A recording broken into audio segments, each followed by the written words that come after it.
Isang napakagandang umaga ay pangako ko sa Iwahig Colony at saka sa Inagawan na babatiin ko sila. Manonood lahat ang mga preso ngayon. So binabati ko po kayong lahat dyan because I was there the last week. And it was there where I experienced once again the incredible healing that took place. There was this man. He was paralyzed for 2 years. More than 2 years, as a matter of fact. Nahulog po siya sa puno ng nyog. His age is 54. Tapos for the next 2.5 years, he was bedridden. Hindi na po nakalakad. He cannot even sit kasi nakabali yung balakang. So can you imagine, this man, inaalagaan ng kanyang asawa for 2.5 years, bedridden. So, daladala siya ng 6 na lalaki. Pupunta sa Colosseum sa Puerto Princesa. And then, nandun yung asawa, tinanong ko kung anong nangyari. Yun nga, cannot even walk. Pagkatapos po ng misa, I prayed. I held his hand.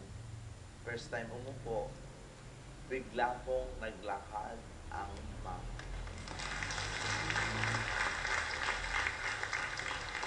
Bigla siyang naglakad. Alam mo nangyari sa asawa? Halos himatayin at halos atakehin sa puso. Hindi niya akalain na makakalakad ang kanyang asawang muli. Ito po yung sinasabi ni Saint Paul when he said, "Oh, the depth of the riches and wisdom and the knowledge of God, how inscrutable are His judgment, and how unsearchable His ways." Yung pamamaraan ng Diyos, hindi natin kayang mataro. We cannot even fathom. And for those people who are watching on their televisions, alam ko, mga may sakit, minsan nangihina ang inyong loob. Normal lang yan. Pero kaya kailangan nating tanungin sa ating sarili, and even Jesus will ask you, who do you say that I am? Ano ba ang pagkakilala mo sa akin? Sino ba ako sa iyo? It's so good to ask that. It's a parang wake-up call or a check natin ang ating sarili. Why? Kasi mga kapatid, pagka tinanong natin yan, marirealize natin or somehow the truth will come like what happened to Peter. The truth will come. The Holy Spirit will reveal to us who is this Jesus. And in doing so, our life will change. Dito ko po napatunayan na sa mga, there is something element missing in our world today. And the element of seeing and witnessing the power of God. For those who will witness the power of God, there's no way you can deny Him. And it will wake you up. Kasi po, nung nakita ko nung itong mama na ito was being healed by the Lord, it's not me that heals. I cannot heal. I know that for the fact. I have no power to heal. Kasi nasa malaking screen to eh. And then the people saw when this man was brought into the Colosseum. Parang nung panahon ni Jesus talaga, buhat-buhat. Kaso mabigat ang binubuhatan nito eh. Kasi alam mo siguro sa probinsya, doon siya nakalagay sa bamboo na kama. Tapos naka-video. You know what happened? Ang mga tao, tumutulo ang luha habang nakikita nila na ang lalaking dating bedridden ay naglalakad na. And I talked to some of them, why are you crying?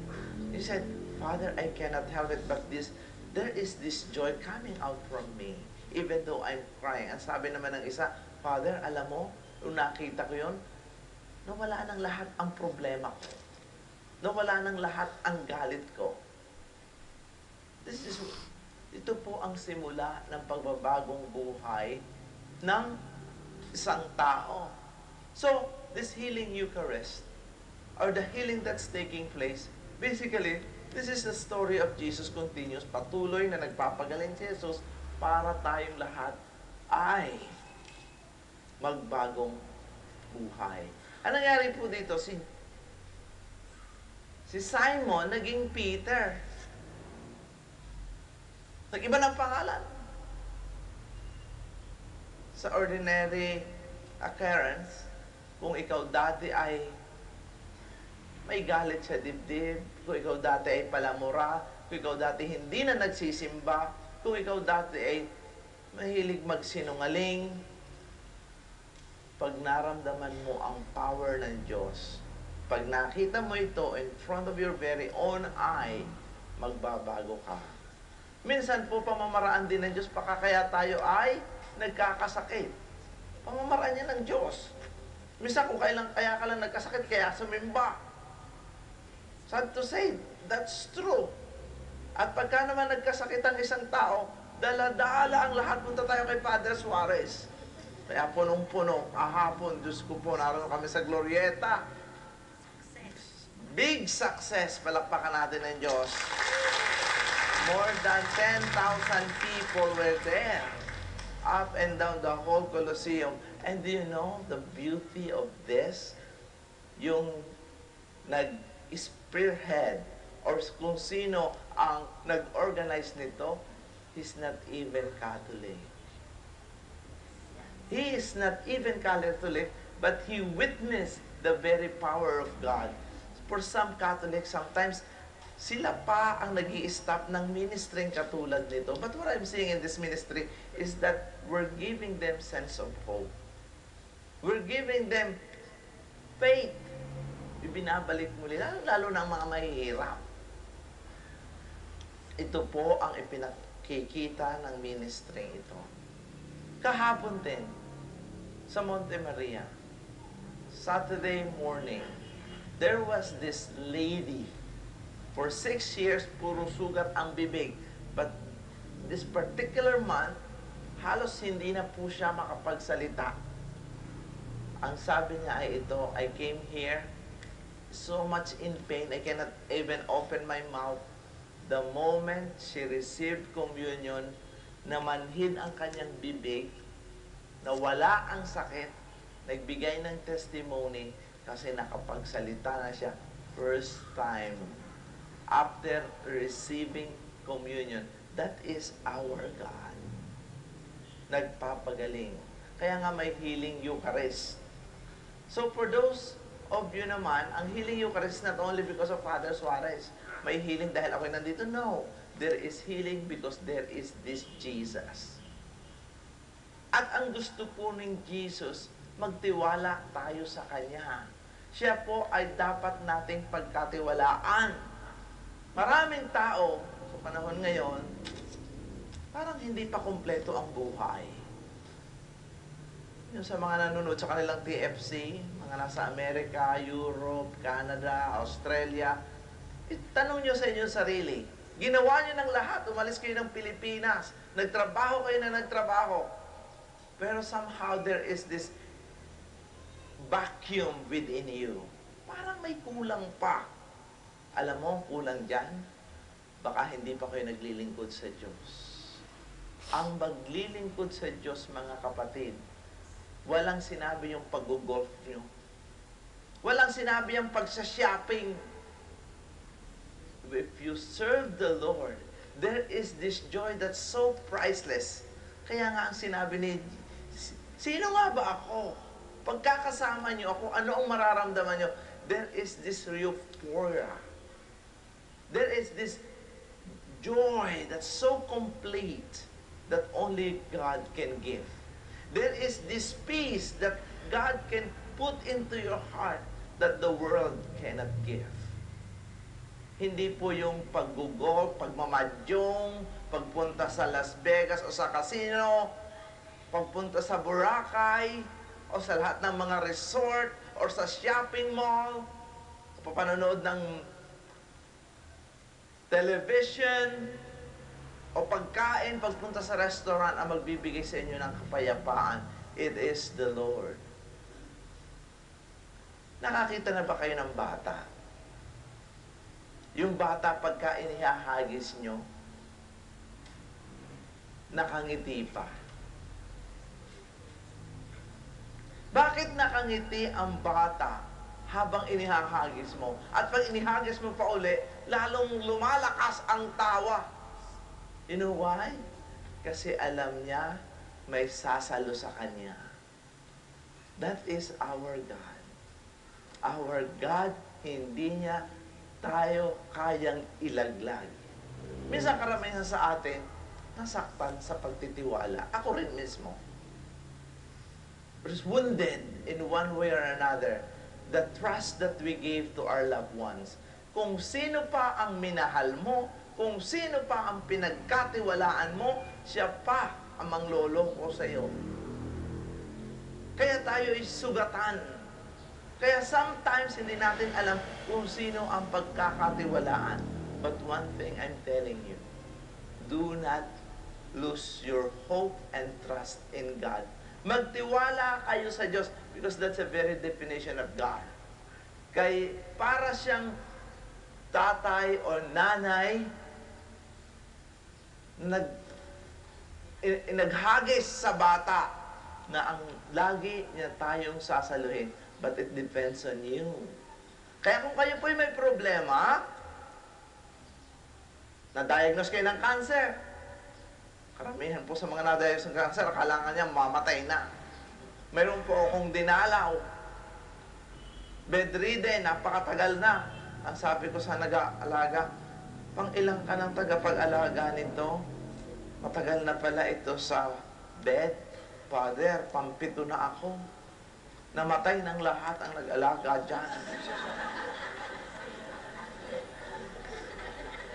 Diyos, you know, sometimes nakakala ka natin katapusan na ng mundo, sinabi lang sa inyo may cancer. Baka matuna pa sa inyong lahat ang mga kaibigan nyo. Meaning, wala tayo, we are not the one who have this power to dispose each and every one of us. Kaya nga sinasabi dito for from Him and through Him and for Him, for all are all things. Sa Diyos lahat, everything belongs to God. Amen? Yung sakit niyo, bigyan niyo sa Diyos. Yung problema niyo, yung mga financial problems.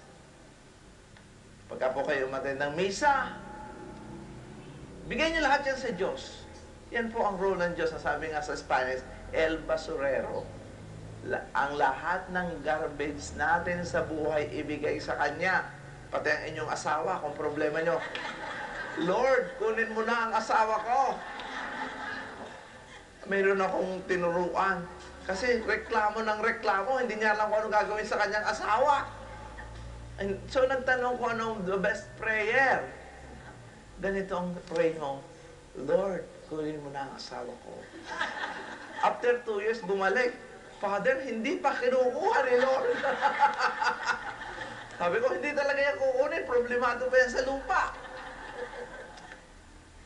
Why God wants to reveal to us who He is? Because ang gusto po ng Diyos, we should grow gracefully. Pag nakilala natin ang Diyos, magkakaroon tayo ng peace. Pagka nakilala natin ang Diyos, magkakaroon tayo ng magandang disposition sa buhay. And we will grow old gracefully. Paano ba mag-grow old gracefully? Yung bang tumatanda ka na may tinandaan. Hindi kung kailan naging 80 years old ka, saka ka nag-miniskirt. May mga ganyan pong tao. Yung tinatawag na nagmumurang kami, hindi na nila alam kung kailan kung ano kanilang edad. Kung kailan 90 years old, saka naging chismosa. No. We need to go. And the only way that we can grow gracefully is if we grow in peace with the Lord. Because He's the one who's going to give you wisdom. He's going to guide you. Enough. Kung kayo po ay 70 years old na, Huwag na kayong mangarap ng kung ano-ano pa. Ibinigay na sa inyo ng Diyos everything. All the time in your life. So huwag na kayong mangarap na mananalo pa kayo ng mga Miss Universe. Itong mga blue ladies na ito. Ang gagawin nyo na lang, magdasal na kayo ng magdasal dahil malapit na kayo sa terminal. That's true. Alam nyo ito. Totoo, bibigyan ko kayo ng trabaho, yung mga walang magawa. Karamihan po sa mga matanda na wala nang magawa. That's true. Ang tao pala, nagmi-minister po kami sa mga mahihirap. And we're asking them what they want. If pina-check natin, what do you want first? 1, 2, 3, 4. Money, house, food, work. Alam mo, 100% they want work. They want jobs. Gusto na lahat trabaho. Ayan, sabi ko, paano naman itong mga matatandang ito? Paano itong mga invalidong ito? Mga may sakit?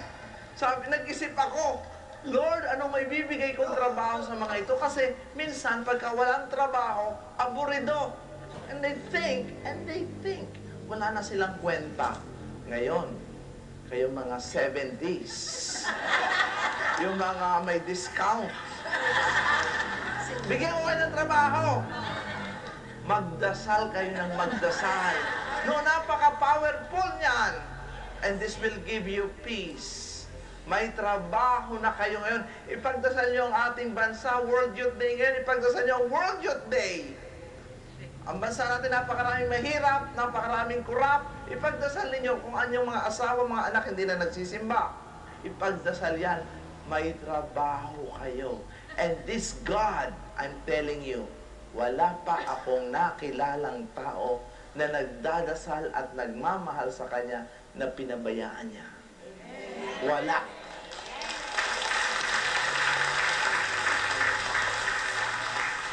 Please stand and let us profess our faith. I believe in God, the Father Almighty, creator of heaven and earth. I believe in Jesus Christ, His only Son, our Lord. He was conceived by the power of the Holy Spirit and born of the Virgin Mary. He suffered under Pontius Pilate, was crucified, died, and was buried. He descended to the dead. On the third day He rose again. He ascended to heaven and is seated at the right hand of the Father. He will come again to judge the living and the dead. I believe in the Holy Spirit, the Holy Catholic Church, the communion of saints, the forgiveness of sins, the resurrection of the body, and life everlasting. Amen. in the service